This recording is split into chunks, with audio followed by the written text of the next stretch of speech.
What's up, everybody? Welcome back to Fantasy Turf War, the show where 64 teams go head-to-head to see who is the ultimate champion. I am your commissioner, Cory, and we are back on this lovely Thursday with episode 13, and it's an interview with Jeffery DeMers of Downfield Read.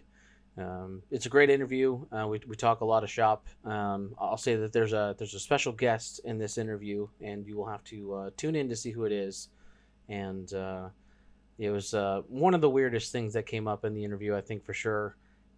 He's got great content, and you'll tell from this interview that he is definitely an analytical mindset. I think one of the things that struck me the most is his fandom is not based off of his hometown necessarily. It is an analytical decision based off of the moves that the team was making. And it's interesting because not a lot of people do that with their teams.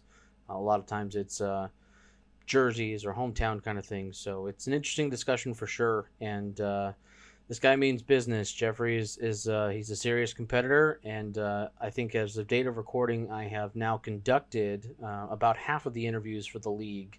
I know only maybe 10 of them have been released online so far, but yeah, 30 something of them have been recorded, and I'm going to go out on a limb and I'm going to say he might be the number one contender, the guy to watch, just because of how much he knows his stuff and his his logic and workflow analytical process. So tune into this one if he ends up in your division.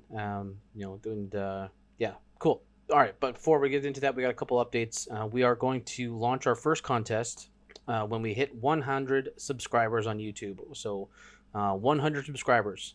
So as soon as we can get to that, you guys have a chance to win some awesome prizes. We covered one of the prizes, which is DJ Hall's comic books.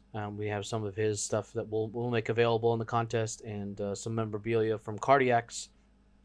Their interview is releasing later this week.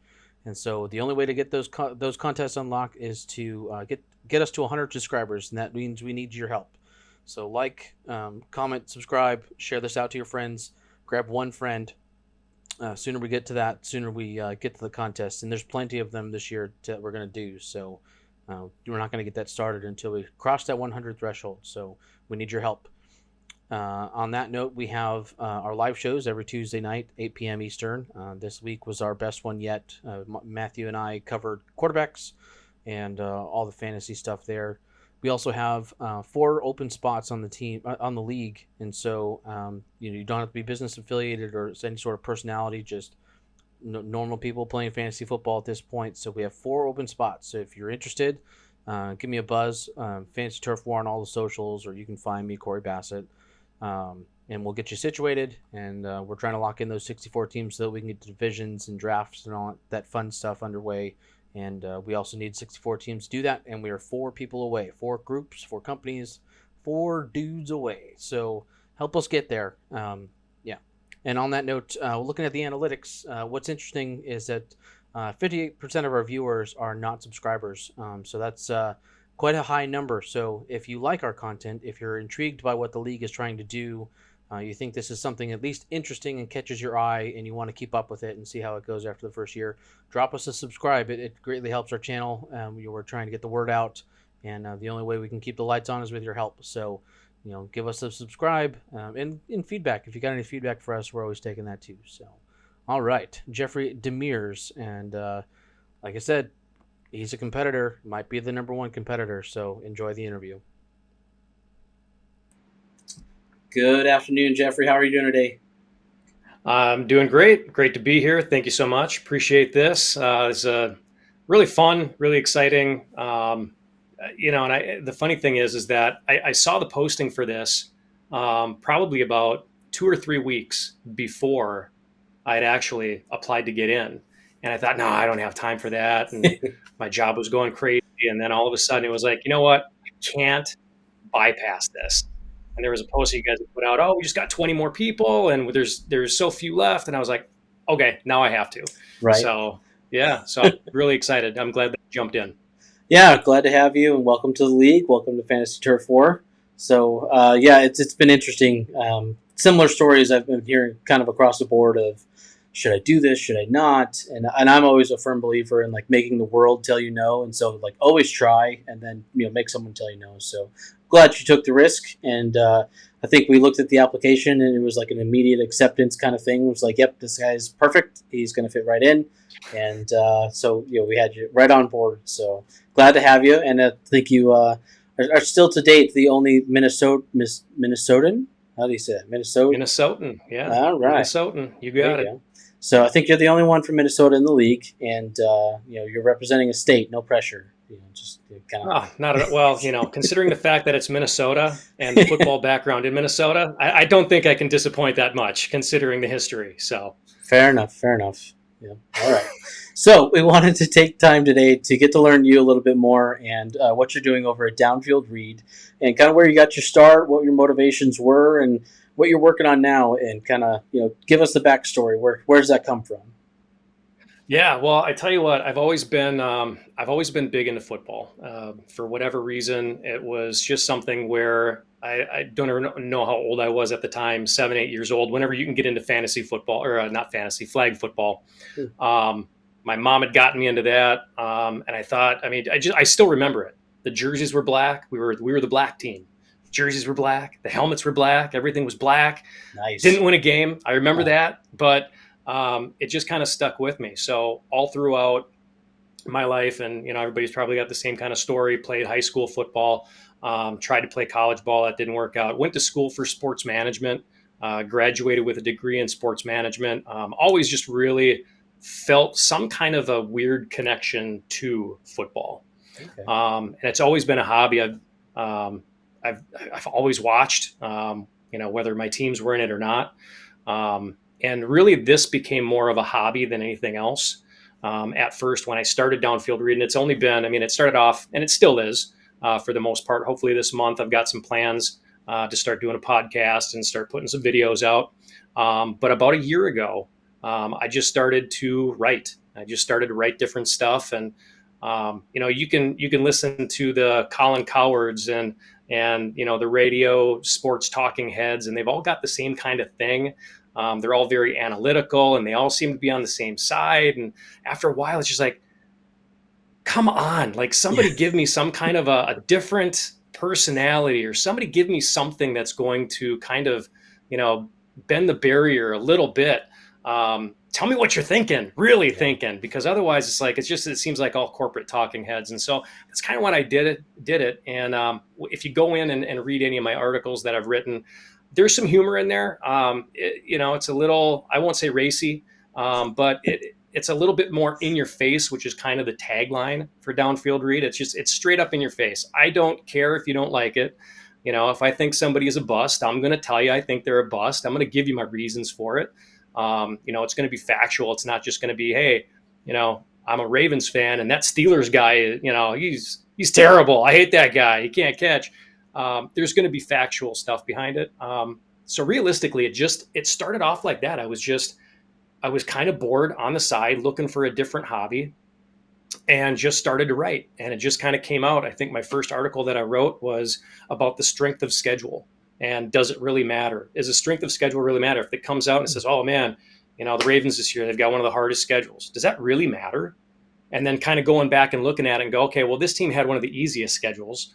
And I can't remember who it was off the top of my head, whether it was the Falcons or the Bucks or something last year had one of the easiest schedules, and they ended up 7-9. And it's like, okay, well, I guess it doesn't matter because you went into the season and the strength of schedule doesn't matter. Yeah. So it's always been something that I've been interested in. It always pulls me in. I'm watching games, Sunday morning through Monday night, Thursdays, Saturdays, love the holiday games. So yeah, it's just football is just kind of injected into my blood, I guess, into my DNA at an early age.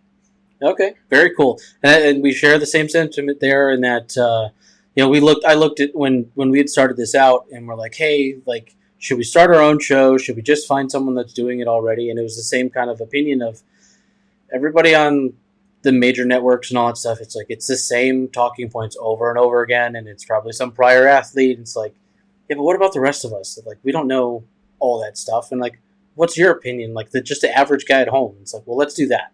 And so that's kind of where we got our start. So I like it. I like it a lot. So, and sometimes they need to, Christian McCaffrey's great. Maybe not all the time. And sometimes that's okay to hear. Right. Yeah. And I know that for myself, I think Caleb Williams is going to be a bust. I just Oh, feel it. okay. Now, Calling it now, huh? why is that? Yeah, I'm calling it now. When I do my next shows or when I write up my next articles, that's going to be part of it. When I talk about the NFC North, it's going to be who's got the best chance of winning, who doesn't. A lot of people are on Caleb Williams. I'm not. His Hmm. senior year, he didn't beat a ranked team. He didn't have come from behind wins. He's got some kind of a mental thing. I just don't buy it. It's Hmm. almost like a Ryan Leaf-esque type of thing but instead of blowing up in the locker room at reporters, it's going to be something else. I feel a meltdown. And the same thing with Bryce Young. If you go back to my post that I had about Bryce Young, I was like, hey, back in March of last year, Carolina, they gave away the farm to Chicago for this number one draft pick. And I said it at the time. I'm like, if they're smart, they're going to take CJ Stroud, but they're going to mess it up Yep. because whatever the overhyped, undersized quarterback that comes in, I don't get it. And I didn't get it. And I still don't get it. And I don't think he's going to last very long. So But being hey, being that's just it's just it's something that you don't. It's like everybody's got to sugarcoat everything. So yeah, and I'm not sure why that is, but being a guy who I live in Raleigh area right now, so being in the Carolina area, we also know that was a huge bust, and yeah, so but it's good. It's good that you have that willingness to go there, because that's what people need is honest opinions. So. Except yeah. for whoever you're playing against in fantasy, they should follow all the standard opinions and ignore the good ones. So I Oh joke yeah, about of that. course. Take Bryce Young in the first round. That's what I would do for sure. Yeah. Do it. Oh, can't wait till we get to the draft. Okay, Yes. so what I wanted to dive into a little bit is where the downfield read name comes from. Where does that come from? So like obviously it's a football term, but why was that the title you went with, and kind of what was the thought behind that, and where does that all start from? That's a great question. I got to tell you because I don't think anybody outside of my wife and I actually know this. Um, the name Downfield Read, it really is taking a more in depth, contrary to quick reads. We're going to do a 5 yard slant. I wanted to do something more in depth behind it. So that Downfield Read wasn't actually my first pick. Actually, my wife and I actually collaborated on it when my first idea was from the 50. And I thought from the 50 would be really great because you're right in the middle of things. But Nice. somebody else had from the 50. I couldn't get the domain name. So yeah, that Downfield Read was really just, and kind of that I want to get in depth and a little bit of a homage to, those former quarterbacks that just would just wing it downfield. The Brett Favres, um, the Joe Montanas, those kind of guys, Dan Marino. So yeah, that's kind of where it came from. Is it just kind of means more in depth. We're gonna look deeper. We're gonna go farther. Very cool. I like it. So you mentioned your wife a couple times now. Is she an avid player or just more of a She is. spectator? Okay. Yeah, it's funny. So we met 7 years ago, and she had nothing to do with football. And then obviously you meet me, and it's like, okay, you're gonna have to get into it a little bit because from August through January, sorry, babe, this is my life. It's like this is what I'm doing. But now, a couple years later, we had a fun family league that we started 2 years ago. Had some of my relatives, some of her relatives from friends from work, and she really got into it. Um, and now this last year, we started our first downfield read. What side am I on here? Right there, downfield read. This is our Your draft board, huh? draft board for coming up season 2. And she got into that, and her team name is Trophy Wife. So very cool draft name. I take no credit for that. That was all her. But yeah, now she's really into football. At first it was a Eric Weddle jersey, and now she's got a Justin Tucker jersey. Oh. We went to our first game together last year. We flew down to Arizona to watch the Ravens take on and beat the Cardinals. So that was fun. So yeah, now she's completely into it. She still doesn't know my mentality, and she doesn't understand why I get so crazy about it sometimes. But Yeah, and her whole family too. It was funny, for Christmas one year, her brother bought me a referee shirt, a referee zip up thing, because I'm always barking. That's a holding. That's not a holding. And a fake brick, so that I can throw it at the TV when I need to. Oh, But jeez. that hasn't. I can honestly say that has not happened yet. So. Awesome. That's a pretty cool story, and it's nice when you always travel with the team. That's a whole nother level of fandom when it's not just like rooting for your local team. Which we'll get into the whole Ravens and living in Minnesota thing in a minute, but you definitely seem to have a nice football family there, and so we've had a family league for maybe 15 years, something like that now, but we have not risen to the custom draft board level yet. So I need to get on your guys' plane there. So, but Fantasy Turf War, we do have some big ideas for next year's draft. So I'm saying Vegas and parties and rooftops, and yeah, it's fun plans. We got to get to season 2 first. So we got to get through this guy. Yeah, good deal. So, yeah. So all right, let's talk shop. Switch it over to football a little bit. So we'll start with the NFL this time. So you when I started this league, I assumed that most people, with this first time being on a distance kind of thing, I assumed most people would be rooting for their home team in a sense of, if I live in an area, I'm that fan of that team. And a lot of teams are supporters of your home teams, but they're not fans of that team. That's not their allegiance. It's elsewhere, and you're actually in that case as well, and that you live in Minnesota, but you've mentioned before you're a Ravens fan. So where does that come from? So it comes from a couple of different things. I won't tell you exactly how old I am, but I'm in my mid 40s, and so me growing up in grade school and high school in the late 80s, early 90s, one of my favorite teams, and you might know this too, in college, where I was going to go to college to play football, was Miami and the Miami Hurricane, for whatever reason. Yeah, we got the Minnesota Golden Gophers, and they're just known for, being mediocre at best, and maybe they make a low end Motor City Bowl game or whatever it is.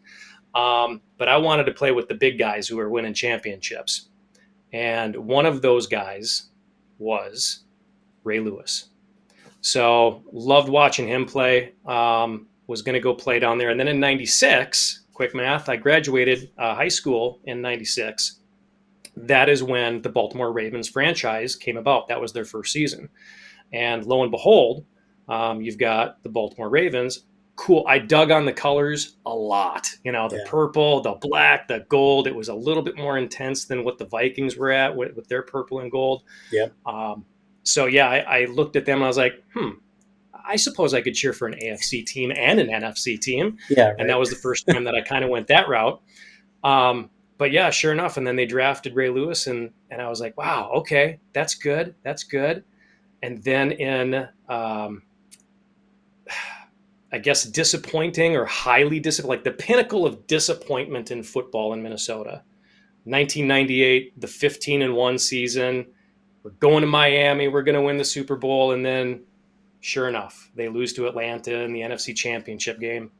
And then the very next year, they make the playoffs against the Giants, and it's a 41 donut. So it's like just 2 years in a row where it was just crushing, agonizing defeats. I'd had it at that point in time, and it was just kind of over. The Ravens, what they did in '99, they took one of my favorite coaches, Brian Billick. Yeah. Took him away. He became the head coach. I was like, wow, that was a really smart move. I really wanted him to take over for Denny Green, as he was the head coach for the Vikings. Like Brian Billick, liked his mentality, his aggressiveness. And if you've ever seen that, what is it? The Bullies of Baltimore. I gotta say, you gotta watch that. It's whatever they call it, ESPN 40 for 40 or whatever, right, yeah. 20 for 20. Great episode there, and that shows you the kind of behind the scenes Brian Billick. But they were just making all the right moves, basically. They were making the moves that I wanted my team to do, that I wanted the Vikings to do. So after that 41 donut, and I was like, man, I'm just really disappointed. And I go on and I watch a Super Bowl that year, and it's the Giants and it's the Ravens in 2000. Ravens win. I'm like, that's it. I'm done. They're not my team yet. I'm not going to celebrate like they're my team, but I'm switching over. Yeah. And then it was after that, it was just continuously. I'll point out in 2009, the Vikings let Matt Burke go. I loved Matt Burke. I was still a Vikings fan at the time. Like, why are you going to let Matt Burke go? Oh, he had another hernia. Oh, he's still got like 6 years left in him. Like, let's let the guy play. Ravens pick him up. Okay, good. A couple years later, the Vikings went through so many different quarterbacks. It was a quarterback carousel. There was like 11 years where they went through 15 quarterbacks, and they were all just washed up quarterbacks. It was Wade Wilson to Rich Gannon to Sean Salisbury to Warren Moon and Brad Johnson, and they're picking up all of these Gus Frerotte, Jim McMahon, and it's like all these washed up quarterbacks. It's like, just go out and get yourself a quarterback. Yep. Well, sure enough, when it was what year was that? 12? Don't remember what the year is off the top of my head, but they had pick number 15 in the draft. There were only two good quarterbacks, Matt Ryan, Joe Flacco. Okay, cool. Go get your quarterback. Go get Flacco. He should be there at 15, right? They traded first-round draft pick to Kansas City, and they got Jared Allen out of the deal. Okay, cool. Well, there's Baltimore at number 18. We got Flacco. I'm like, I don't believe it.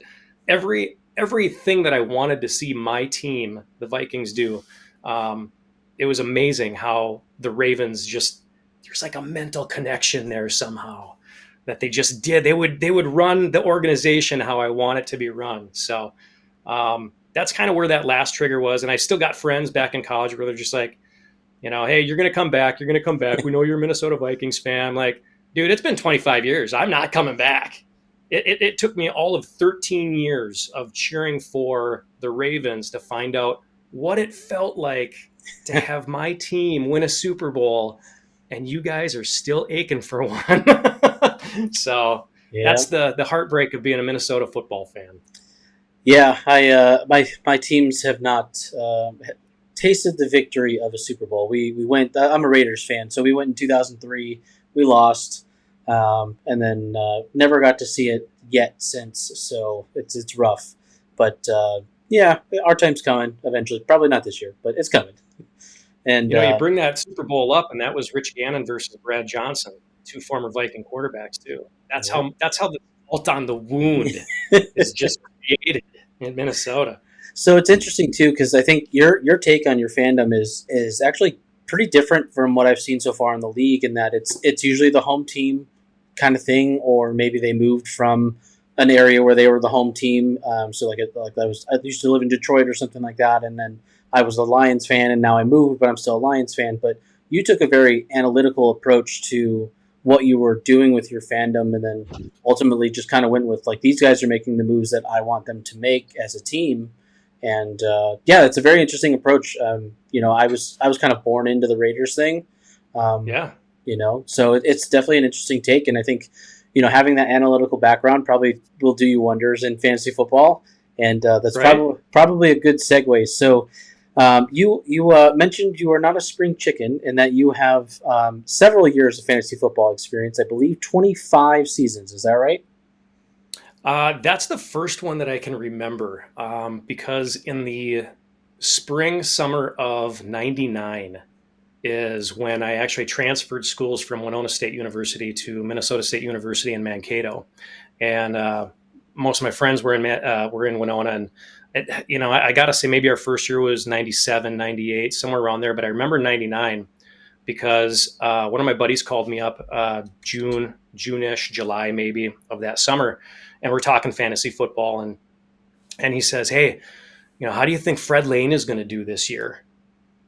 And I kind of paused, and I was like, Fred Lane, I don't think he's going to do very well at all. And at that point in time, he was a running back for either Carolina or Jacksonville. I can't remember who. I think it was Carolina for the Panthers. And I said, I don't think Fred Lane is going to do well at all.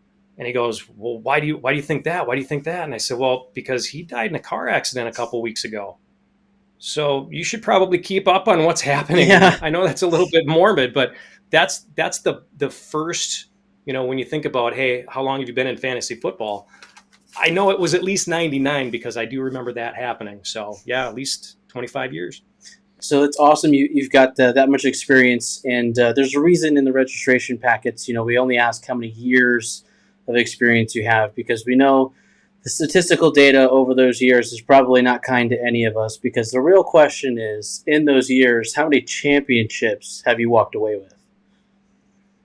I would have to guess, and I was kind of vague on that one. I would say, maybe 6 to 8, somewhere in there. Obviously, I didn't play every year for the last 25 years, but then there were some years where I was in multiple leagues. But I would say as a handful, just fun leagues and leagues against friends and family and stuff like that. Probably 6 to 8, somewhere in there. I'll just say a half a dozen, just to be modest. Yeah, well, no one's here to fact check, right? Let's just round it up to eight's good. Hey, while we're at it, we could just, rounding up, we could just go to 10, Yeah, sure. Why not? Sounds like a good number. Sure. So, okay, 8. So even 6 to 8, either way, you definitely know what it takes to win a championship. You've tasted the victory, so to speak, and so you know what it's going to take, and hopefully that expands well into Fantasy Turf War with all 64 teams. It is shaping up to be pretty intense. So I had originally started all the interviews like wishing everyone the best, and I hope them all the best in the league, and I wish you all the best success. And then I realized if I told all 64 of you that, I'm going to be a huge liar to at least 56 of you. So I was like, I don't know how to say this anymore, but it's pretty cool that 64 teams are going to duke it out for fantasy football, and you've at least got the experience under your belt to get you there if that's what the measurement is. So it's good, all good stuff. So I wanted to cover too.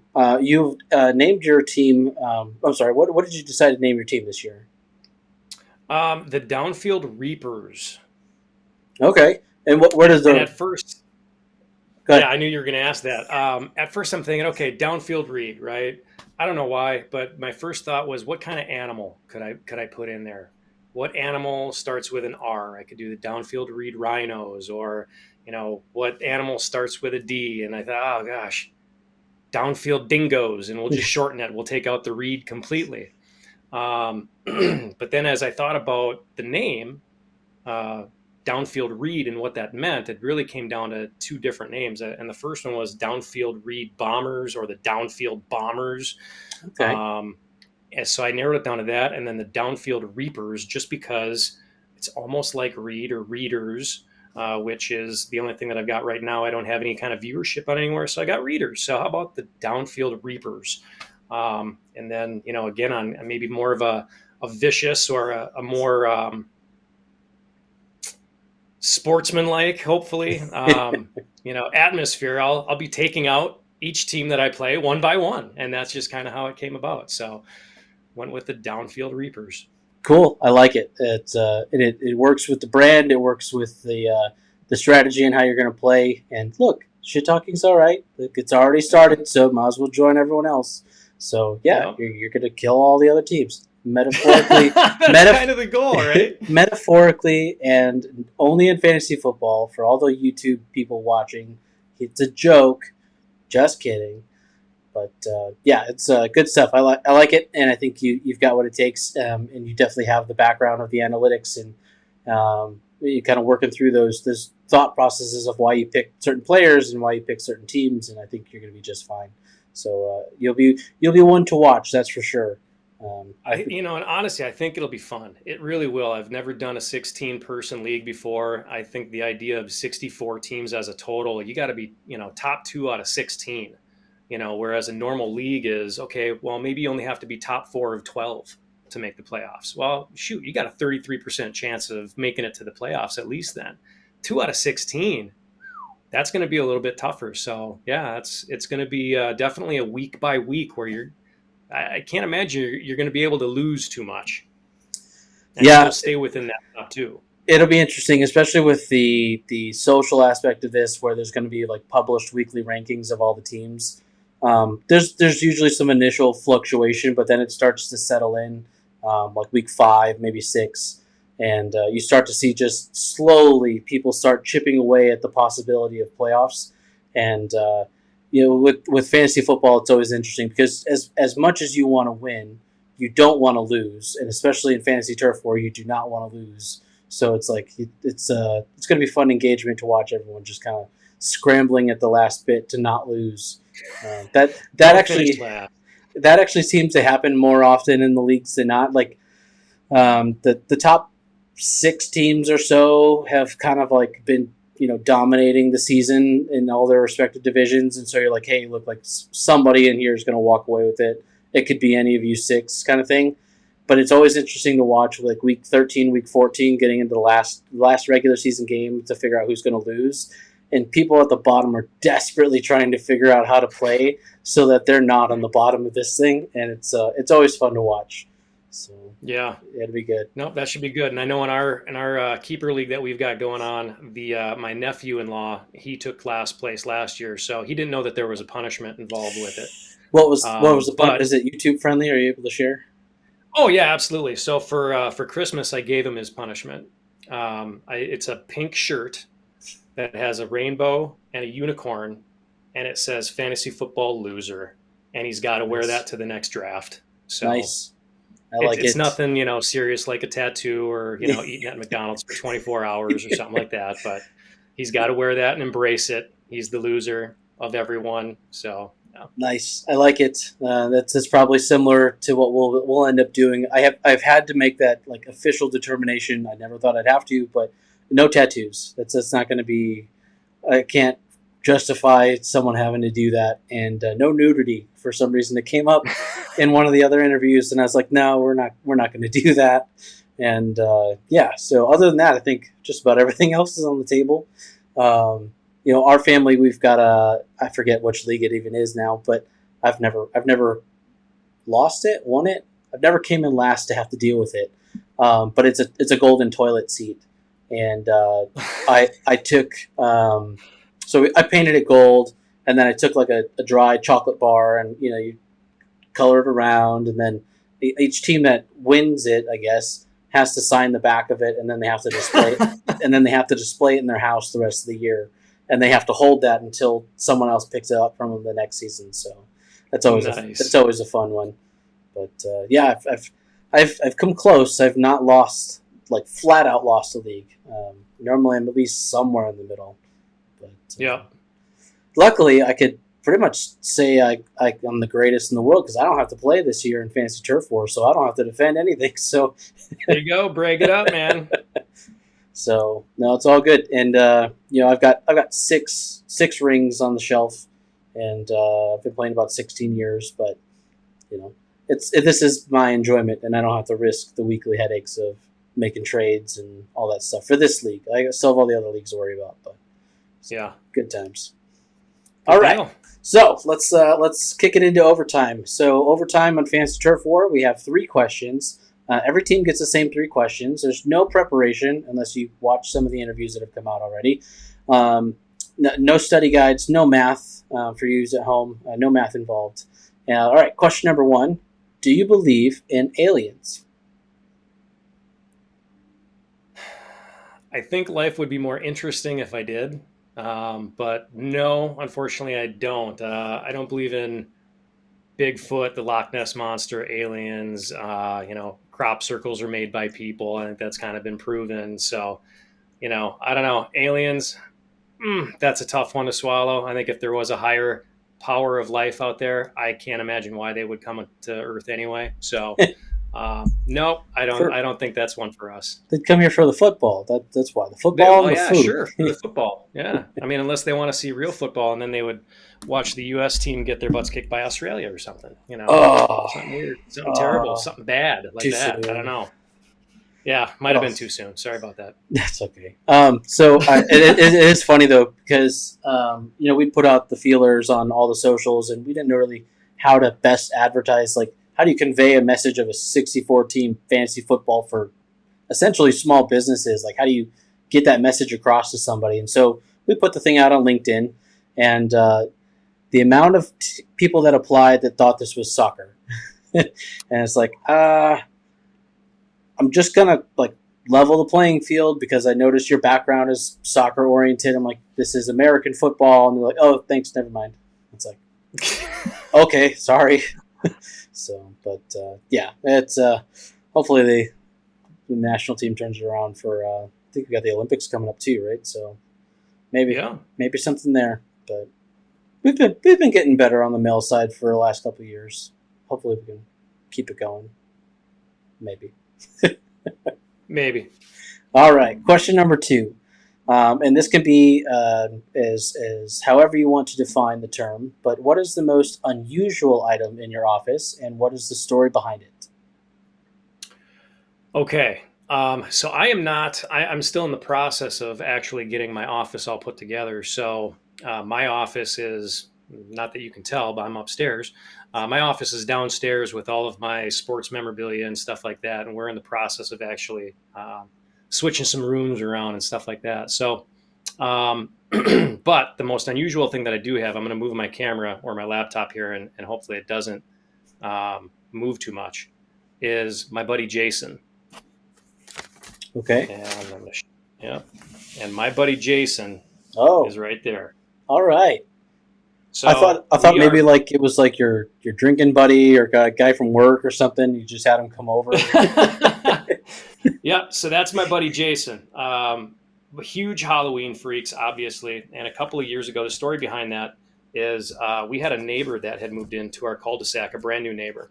And when I was coming home from work one day, there was a life-size figured Michael Myers standing in the driveway. And I couldn't tell because it was so statuesque. I couldn't tell if it was a real person or not.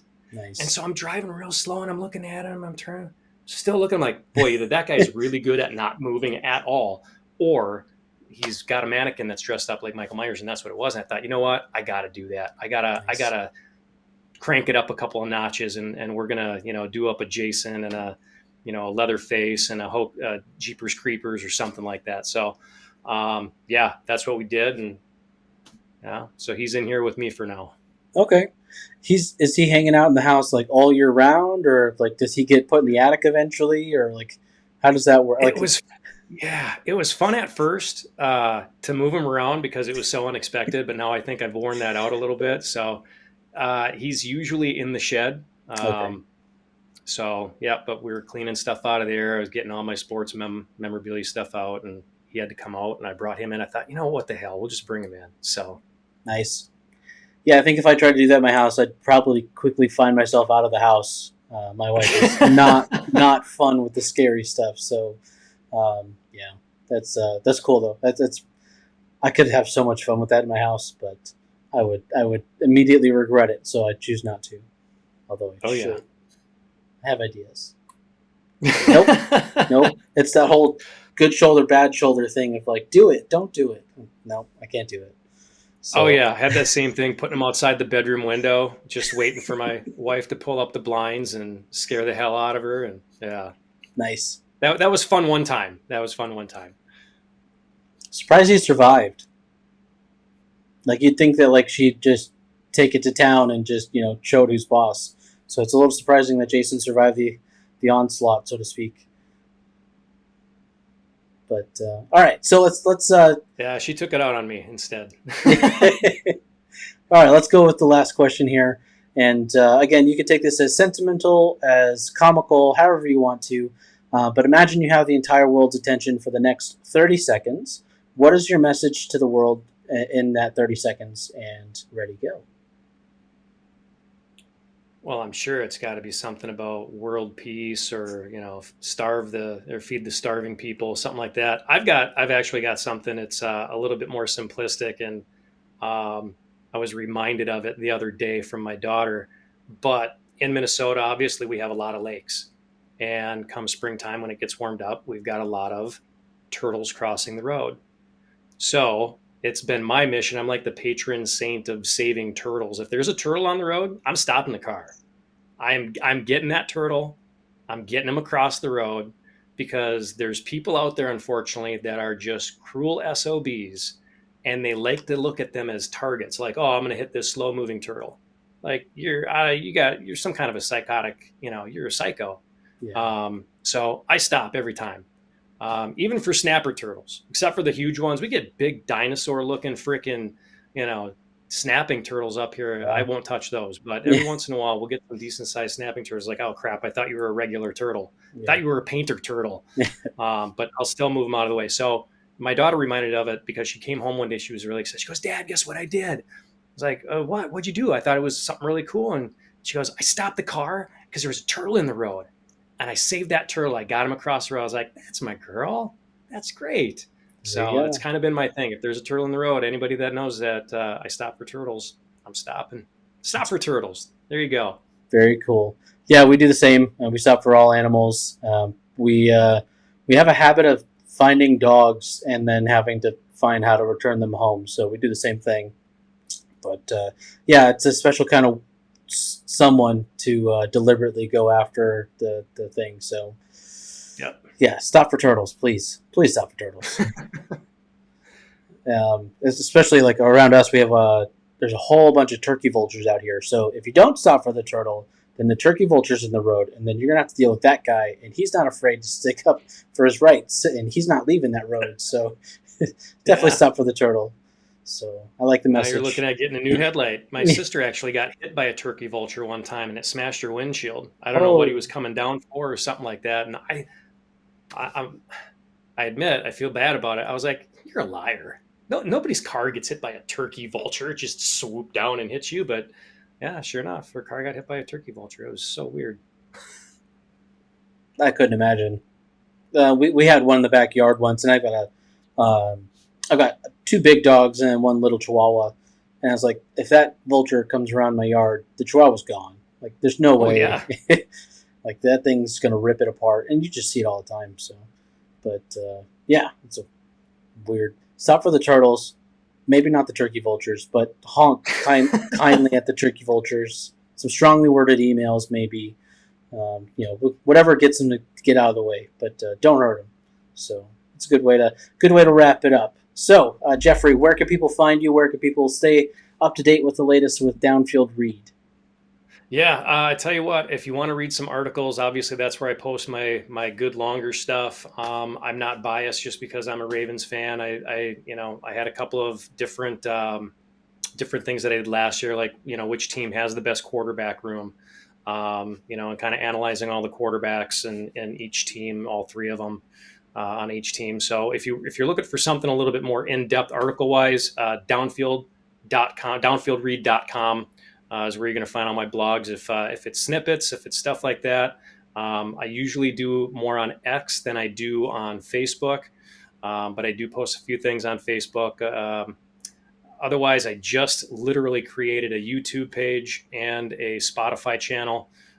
Nothing has been posted on there yet. It's July. We're going to hopefully take care of that sometime this month, especially with this league coming up too. So yeah, that's where you'll be able to find me in the future. But for now, if you just want some good, fun articles, or maybe you're wondering what my take was on this year's first round of the draft or something like that, go there first. But otherwise, please follow on Twitter and Facebook, and you'll get some more amusing posts there. Very cool. And we'll make sure we put all those links in the show notes so it's easy for people to find. If they don't want to use the YouTube comment section, or not the comment section, don't go to the comment section, but the description of the video, we'll put those links in there. But if they don't want to do that, then they'll also be on the website with your profile in the cast section, where they can see your bio, your picture, to your logo, and then all of your links to all of your channels as well. And it has been a wonderful interview with you, sir. I think you have a very good chance of getting into the playoffs of the league. I'm trying to avoid wishing you. I'm trying to do that whole avoiding wishing you win the league, because I can't keep doing that to every team. So I'm trying to find another way to say it on the fly, and it's not working. So, yeah, I think you've got the experience and the talent and the wherewithal and the analytical background that you'll be able to pull it off. And hope so. It should be fun. Should be exciting. I hope everybody brings it. I look forward to the draft and how we're going to pick who goes when, and all that fun stuff. And then we'll get into some real trash talking and make it real interesting. Sounds good. I look forward to it, and I look forward to seeing you in the draft, sir. Have a good one. Thank you, sir. Have a good one. Bye.